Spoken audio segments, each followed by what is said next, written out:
Welcome to Popternative, where we dive into topical discussions from the worlds of pop culture, social media, and sports. Here is your host, Peter Remoliotis, aka PD Beats. Hello and welcome to the Popternative Podcast, the podcast and talk show where we have digital discussions from the worlds of TV, film, pop culture, lifestyle, news, sports, everything really, depending on the guest, we talk about it all. As always, I'm your host, Peter Remoliotis. On social media, you know me as PD Beats. Returning guest on Popternative, you'll recognize him for a lot of cool things, including Mr. Clark in Stranger Things. Randy Havens is back on the show. Randy, welcome back to the show. Peter, how you doing, man? I'm doing well. Thank you for coming. I got my Hawkins Middle School AV Club mug back, and I feel like, you know what? Like, this is your second time on the show, and I feel like the third time, it's like, do I have to get you something? Like, do I got to get you a Popternative mug because you're part of like a three-timers club or something? Gotta give me a ring. Absolutely. Thank you for doing this show. How have you been during these unprecedented times?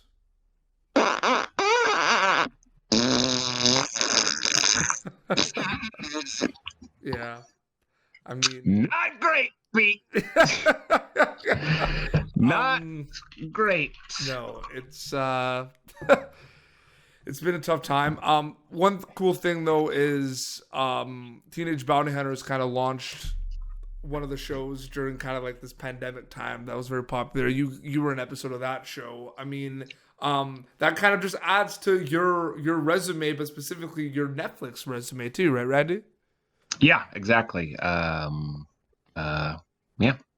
For sure. What was it kind of like working on a show like that? And there's a lot of Atlanta-based actors in that show as well.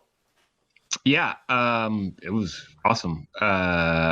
Great, fun experience to work on a very cool collaborative set to work on, and I had like these very specific ideas about the character coming in, and I was like, oh boy, I really hope that that they like this idea for this character that I have. So sort of coming in, I was like, well, they could really hate it. Do I need a backup? Yeah. So I did kind of have like a backup idea for the character as well, because I was like, if I come in and they're just like, absolutely not, then we're kind of screwed here.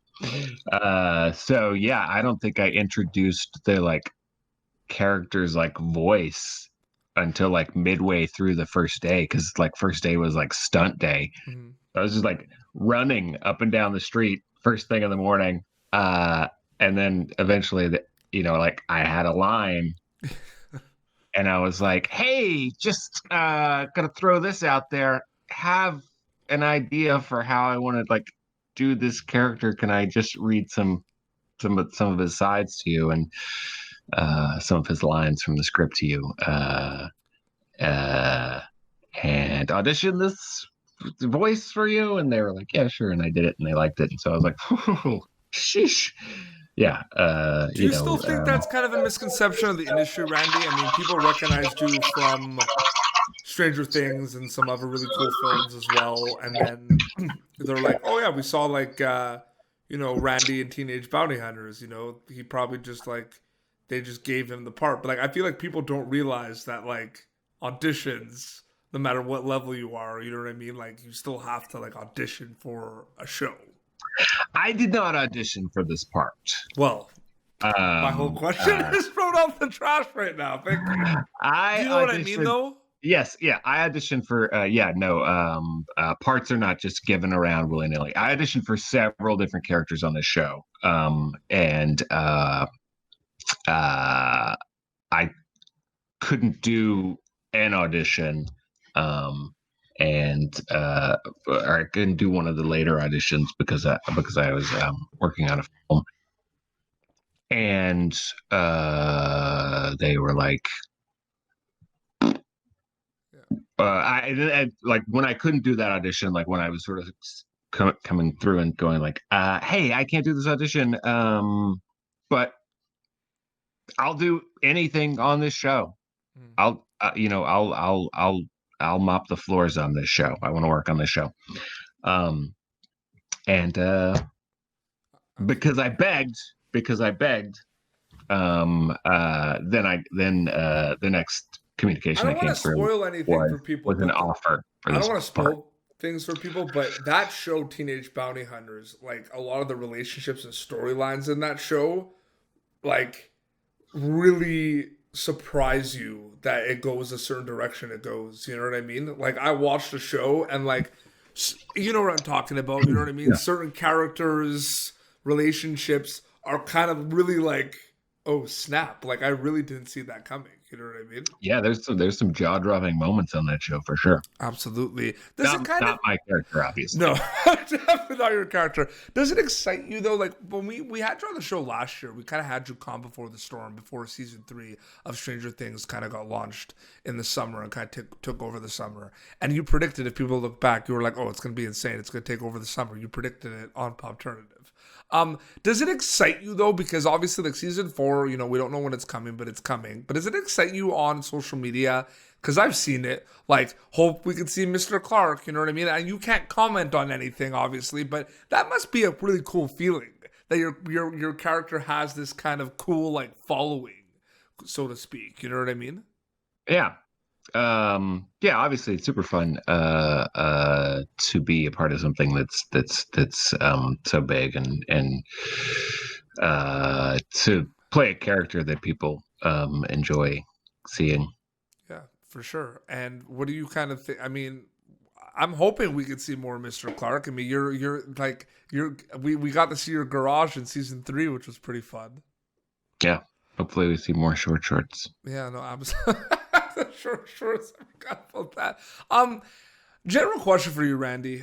We talked about some of the projects, but I've noticed there's like a lot of like, you know, we mentioned it before. I mean, people have a lot of time to watch a lot of stuff, so a lot of stuff is being watched. I've noticed two kind of trends or genres that are becoming very popular or very mainstream that weren't necessarily like that like 5-10 years ago. I'm talking about the geek culture, the nerd culture. Like for example, superheroes were not always the coolest thing. They were not the bee's knees. You know what I mean? I used to wear like a Yeah. Spider-Man shirt and I'd get Yeah. made teased. You know what I mean? I wear a Yeah. Spider-Man shirt now. You know what I mean? And it's like the coolest thing. There's that. Yeah. Have you noticed that? Isn't that kind of an interesting dynamic? Like the geek cultures, like it's cool to be a nerd.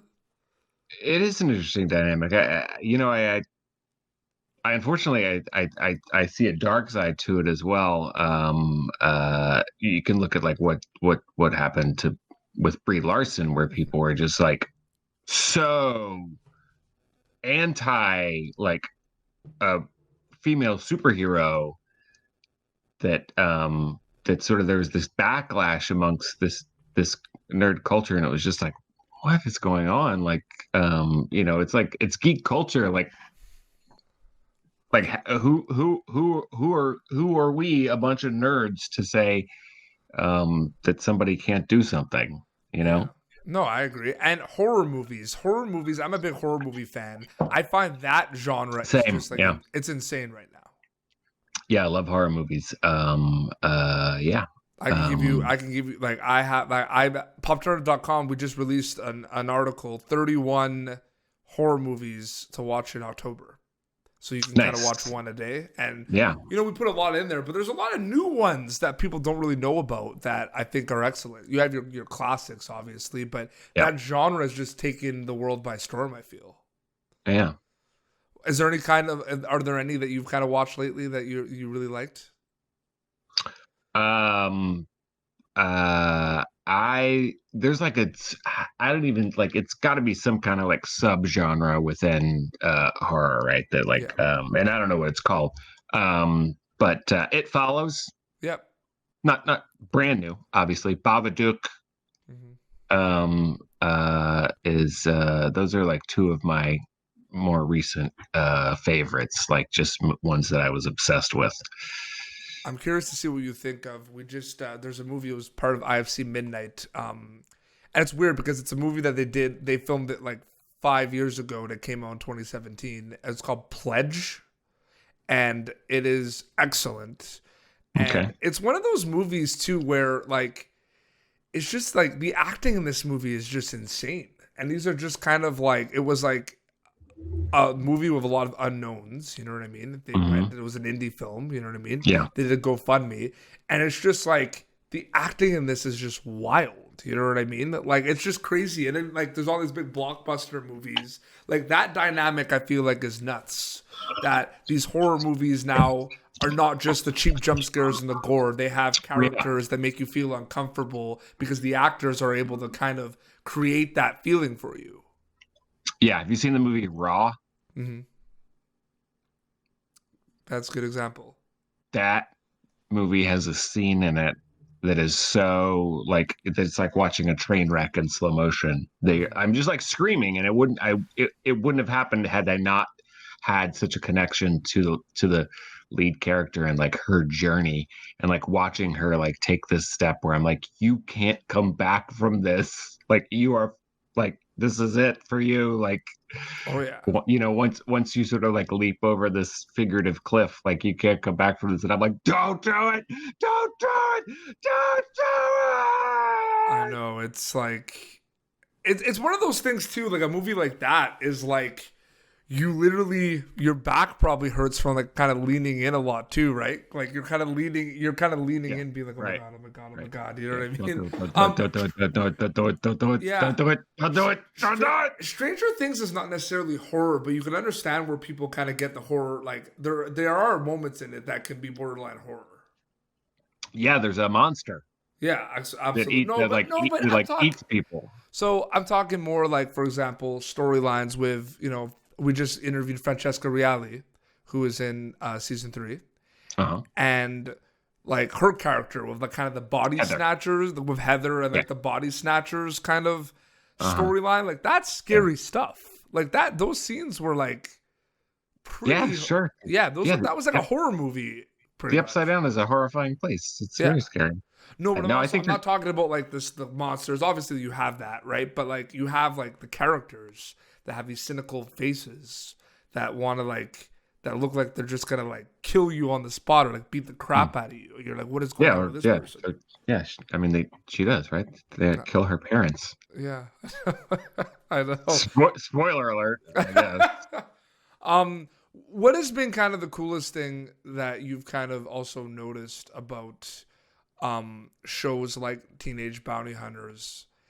I mean, let's be honest. There's nothing cool about the pandemic. This sucks. But what have you noticed about the content consumption during this pandemic? Like, have you noticed that there's like a niche genre? Have you noticed like people are doing? Because I've noticed people are doing like watch parties on Twitter. You Yeah. know what I mean? Like, have you noticed anything during that? Yeah, it's super interesting to see like the watch parties. I don't know about like genres. I think that when you have something that's like special and fun, like that people just like get drawn to it, especially at this time right now, people just want to feel good. Yeah. People want to see something that sort of takes them out of like what's going on in the world around us. It's a scary place right now, so Mhm. you want to have a little fun. And um uh when you have something as funny and charming as like Teenage Bounty Hunters, it's something you just want to dive right in with both feet, right? Like, Yeah. and then pretty soon it's over because you've binged it all in one day, and Yeah. No, for and then sure. and then and then you're back to being miserable. Yeah, but now they're doing like Amazon with the boys they dropped 3 and then they're dropping the new episode every week and people lost their mind. Not cool. Yeah. I'm Not telling you cool, right now, Amazon. I said this already on like Stranger Things cannot do that. I'm saying it right No, now. that's I not. know you have nothing to do with this. You have nothing to do with that, but I'm Well, that's not saying the Netflix model, Yeah, so Netflix, don't do it. Netflix Just doesn't do that. don't do it. No, Like Netflix doesn't do that. yeah, That's that's Jeff. the one That's Jeff show Bezos. that's the one show that is like that like I binge that show right away all the time and it's the most fun ever. You know what I It's mean?